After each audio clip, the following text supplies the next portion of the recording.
Awareness of mind, मन की awakening with mind, ये बुद्धिज्म है। तो बुद्धिज्म का जो मार्ग, बुद्ध धर्म का जो मार्ग हमें सम्यक संबुद्ध ने हम लोगों को दिया है, तो उसमें कोई आत्मा का, परमात्मा का, देवी का, देवता का, स्वर्ग का, नरक का ऐसा कोई सब्जेक्ट इसमें नहीं है। ये मानवता के लिए धर्म है। और सम्यक संबुद्ध का जो धर्म है, हमें जो मध्य मार्ग दिया, मध्य मार्ग में हमारे पंचशील आते हैं, अष्टांगिक मार्ग आता है, और 10 पारमिताएँ आती हैं और 2 आर्य सत्य आते हैं। कि 1949 का जो बीटी एक्ट है, जिसे हम बौद्ध लोगों के उसको एक काला कानून मानते हैं, और पूरे बौद्धों की विरासत है, पूरे विश्व की धरोहर है ये। मैं भारत की नहीं कहूँगा, पूरे विश्व के बौद्धों बुद्ध को मानने वालों की विरासत है। और ये विरासत पे लोगों ने अतिक्रमण कर रखा है, गैर बौद्धों ने इस पे कब्जा कर रखा है। एक का जो विरोध करने रहे हैं हम लोग, देख रहे हो आप लोग, ये उबड़ खाबड़ जगह है, और इस उबड़ खाबड़ जगह के अंदर हमारे उपासक उपासक हमारे भिक्षु भिक्षुणी किस प्रकार से शांत मुद्रा में बैठे हुए हैं। लगभग 2 महीने होने को चले हैं इस आंदोलन को।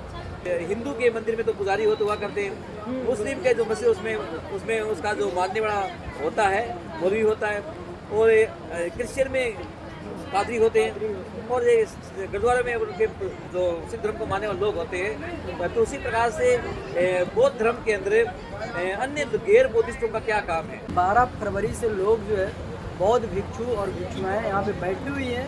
देख रहे होंगे हमारे सामने पीछे जो लंबी कतार में, और अभी जिस प्रकार से आप रास्ते पे चलते होंगे तो कितनी जो है धूप लगता है, लेकिन यहाँ पे किसी प्रकार की जो है साफ तौर पे कहा जाए कि ना प्रशासन से किसी प्रकार का सुविधा दिया जा रहा है, नहीं हमारे समाज का जो मंत्री हैं जो बौद्ध धर्म को मानते हैं, जो बौद्ध धर्म के विचारों को आगे बढ़ाने में काम करते हैं, ना किसी प्रकार का उनकी रवैया सामने देखने के लिए मिल रहा है। लेकिन जब चुनाव आता है तो विदेशों में जाते हैं और दूसरे प्रदेशों में जब जाते हैं तो बौद्ध धर्म का कहीं ना कहीं हम साफ तौर पे कहते हैं कि हम उस धरती से आ रहे हैं जहाँ गौतम बुद्ध ने ज्ञान प्राप्त किया। अभी हम इसी मसले पे बात करेंगे। हमारे साथ बंदे प्रज्ञा सागर जी हैं। हम इनसे जानने के प्रयास करेंगे कि कब तक ये धरना चलेगा और क्या कुछ मुख्य मांगे हैं, इसी सब विषय पे चर्चा करेंगे। पहले कैसे हैं प्रज्ञा जी आप? मैं बहुत अच्छा हूँ, साधुवाद आपको भैया गौतम, और सारे मीडिया साथियों को। मैं क्रांतिकारी बनते प्रज्ञा सागर राजस्थान से, और जो है राजस्थान से यहाँ आए हैं 12 फरवरी से इस धरना में आप जो है कहीं ना कहीं एक मेन भूमिका में है, और अपने जो प्रयास है वो यहाँ पे दिखा रहे हैं और लोगों को जो है जागरूक कर रहे हैं। लेकिन क्या कुछ मुख्य मांगे हैं आपका, जिस चीज़ों को लेकर यहाँ पे जो है सैकड़ों लोग बैठे हुए हैं, लगभग 2 मंथ होने वाला है?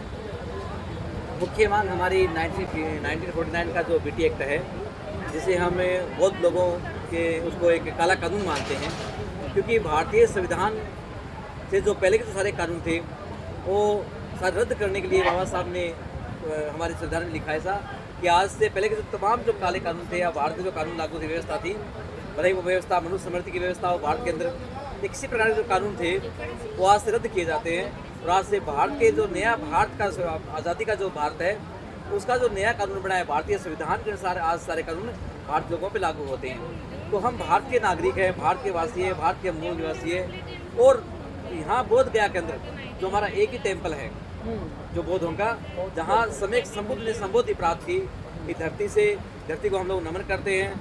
और पूरे बौद्धों की विरासत है, पूरे विश्व की धरोहर है ये। मैं भारत की नहीं कहूँगा, पूरे विश्व के बौद्धों बुद्ध को मानने वालों की विरासत है। और ये विरासत पे लोगों ने अतिक्रमण कर रखा है, गैर बौद्धों ने इस पे कब्जा कर रखा है। तो उसी कब्जे को हटाने के लिए तमाम भारत के कोने कोने से लोग यहाँ पर आए हैं, और बीटी एक्ट का जो विरोध करने रहे हैं हम लोग, देख रहे हो आप लोग, ये उबड़ खाबड़ जगह है, और इस उबड़ खाबड़ जगह के अंदर हमारे उपासक उपासक हमारे भिक्षु भिक्षुणी किस प्रकार से शांत मुद्रा में बैठे हुए हैं। लगभग 2 महीने होने को चले हैं इस आंदोलन को, और 2 महीने से अपने शांतिपूर्ण रूप से हम लोग आंदोलन चला रहे हैं।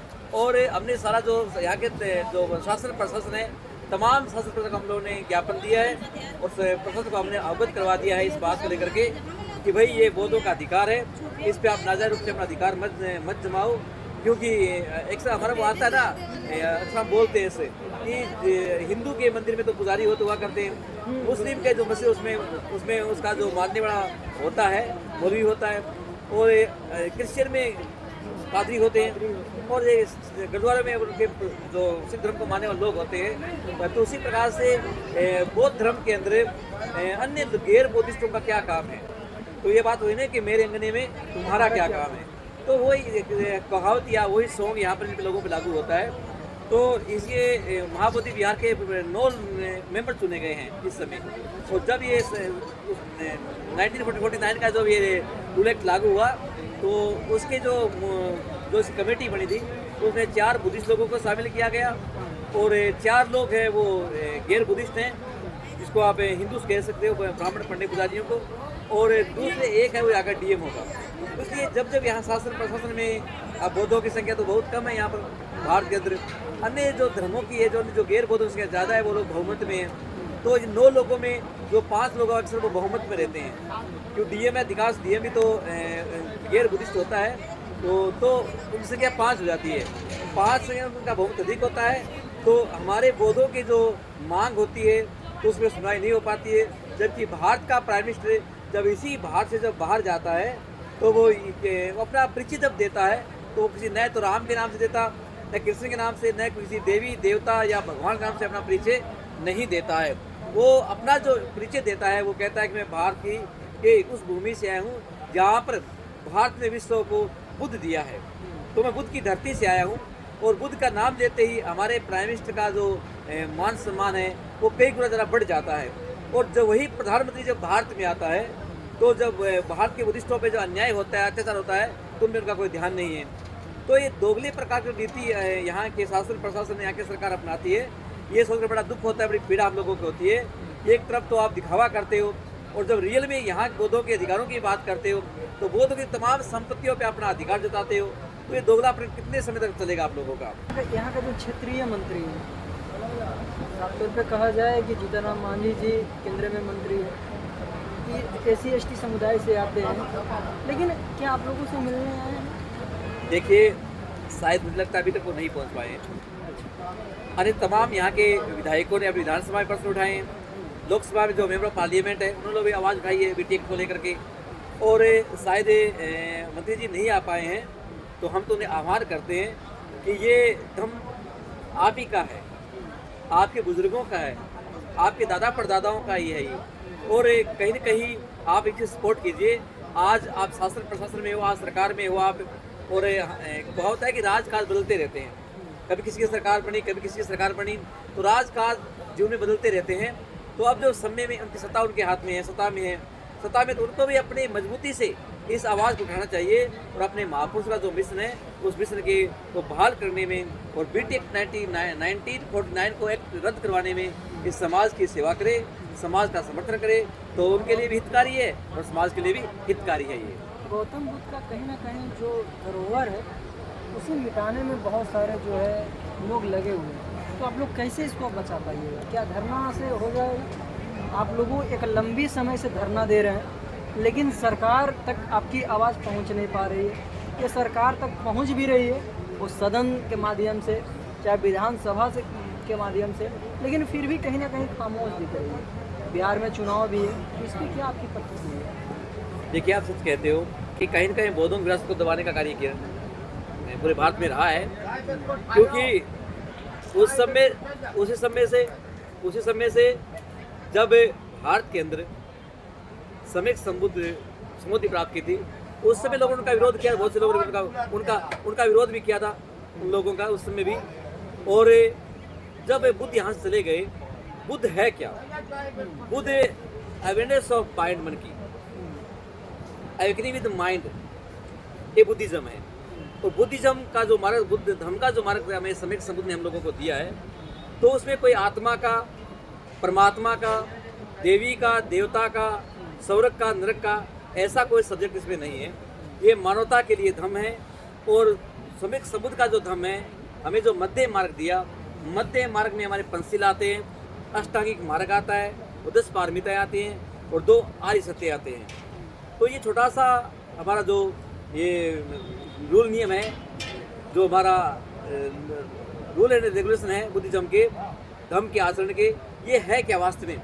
ये है जीवन को श्रेष्ठ बनाने का एक मार्ग है। उन्होंने कहा कि मेरा धर्म है, मैं जीवन को श्रेष्ठ बनाने का एक मार्ग है ये। जो व्यक्ति मेरे धर्म को समझेगा, धर्म को अपनाएगा, उसका जीवन श्रेष्ठ हो जाएगा। तो ये जीवन का श्रेष्ठ का मार्ग है और नैतिकता का मार्ग है, क्योंकि दी मिडिल पथ है, जो मध्य मार्ग है, दी मोरलिटी है ये, द पथ ऑफ मोरलिटी, ये नैतिकता का मार्ग है। द पथ ऑफ मिडिल पथ को हम कह सकते हैं, अदर वर्ड्स में कहें, I can say to without doubt in other words कि that is the way of the morality. ये नैतिकता का मार्ग है और प्रत्येक व्यक्ति जब नैतिक मार्ग पे चलता है तो व्यक्ति चरित्रवान बनता है। चरित्रवान बनता है क्योंकि हमारे पंचशील हम लोगों को तो चरित्रवान बनना सिखाते हैं। जिसका कैरेक्टर हाई होगा तो चरित्रवान व्यक्ति का वो जहाँ कहीं भी जाएगा उसका मान सम्मान होगा। और जो यही बात है यहाँ की जो कल्चर है संस्कृति है भारत की, बुद्धिज्म को छोड़ करके, क्योंकि समण संस्कृति को जो मानने वाले लोग थे उस समय, बाबा साहब डॉक्टर अम्बेडकर एक वॉल्यूम में कहते हैं कि भारत का इतिहास मैंने पढ़ा है, भारत का इतिहास कुछ भी नहीं है, सिर्फ समण संस्कृति और ब्राह्मण संस्कृति का संघर्ष है। एक समण संस्कृति है जो नैतिकता पर आधारित है, दूसरी संस्कृति है वो अनैतिकता पर आधारित है, जिसके अंदर कोई रूल नियम नहीं है, सिर्फ थोपे जाते हैं, क्योंकि कोई परख कोई जांच नहीं होती है, उसमें कल्पना के आधार पर वो माना जाता है। जबकि यहाँ पर मानना नहीं है, यहाँ पर जानना होता है। इसलिए बुद्धिज्म का जो अंदर है वो सब जानने का फंडा होता है। इसलिए यहाँ पर क्या है, वो आप पाखंडवाद नहीं कर सकते, किसी को गुमराह नहीं कर सकते, किसी को धोखा नहीं दे सकते, क्योंकि यहाँ पाखंडवाद है ही नहीं है किसी के नाम पर। कोई आत्मा के नाम पे नहीं, कोई परमात्मा के नाम पे नहीं है, कोई स्वर्ग नरक के नाम पे नहीं है, तो यहाँ कोई पाखंडवाद नहीं है ना। इसलिए लोगों को पीड़ा होती है, बड़ा तकलीफ होती है कि कुछ वर्ग या कुछ गैर बुद्धिस्ट लोग हैं जो भारत में जो बुद्ध को दबाने का प्रयास लंबे समय से कर रहे हैं। सम्राट अशोक ने जो 84,000 जो स्तूप बनाए थे, उन स्तूपों को बदल करवट करके आप हिस्ट्री की बुक पढ़ी सारी, उनमें सभी जो इतिहासकार उन्होंने अलग अलग कहा है कि तमाम 84 जो यहाँ के जो स्मारक हैं जो सम्राट अशोक ने बनाए थे, सभी स्मारकों को यहाँ पर मंदिरों के रूप में कन्वर्ट कर दिए गए और उनको तमाम स्मारकों का किसी का मंदिर बना दिया, कभी किसी बाबा का मंदिर बना दिया, कभी किसी माता का मंदिर बना दिया। तमाम बौद्धों की जो विरासत थी उस पर उन्होंने कब्जा कर लिया। अब धीरे धीरे हमारा बहुजन समाज जाग रहा है। पहले हमारे पास मीडिया का कोई साधन नहीं था, अभी भी देख रहे हो आप, जो मेन मीडिया करंट है वो हमें नहीं दिखाता है। और ये सोशल मीडिया आपके साथ ही है जो हमें हमारी विचारधारा को, हमारे विचारों को जन जन तक पहुँचा रहे हो। आपको भी साथ देना चाहूँगा, क्योंकि मीडिया एक आधार है आज के दिन में। और इस आंदोलन को लेकर के 3 बार इस पर हमने प्रयास किया है। प्रथम जो प्रयास था वो अन्नागारिक धर्मपाल बौद्ध ने किया था, वो भी हमारा असफल रहा। दूसरा प्रयास इसे स्वतंत्र करवाने का वो बनते सुरेश साई जापान के थे, उन्होंने किया, जो नागपुर में इस समय रहते हैं, इंदौरा में, उन्होंने प्रयास किया था। तीसरा प्रयास अभी जो चल रहा है हमारी टीम के द्वारा, वो आकाश लांबा जी है जो टीम है, उनकी टीम के माध्यम से पूरे भारत के जो बुद्धिस्ट लोग हैं इकट्ठे हो रहे हैं। इकट्ठे होने का मेन कारण ये है कि यहाँ पर अब की बार सोशल मीडिया के माध्यम से आप साथियों ने दूर तक इसका प्रचार किया है, तो लोग सुन के यहाँ पर आ रहे हैं और सरकार को अवगत करवा दिया है। क्योंकि अभी थोड़े समय बाद इलेक्शन होने वाले बिहार के अंदर, अगर यहाँ की सरकार हमारा नहीं सुन पाती है तो फिर आगे जो इलेक्शन होने वाले, इलेक्शन का जो नतीजा होगा, रिजल्ट आएगा, वो सारी सरकार के पक्ष में नहीं आएगा।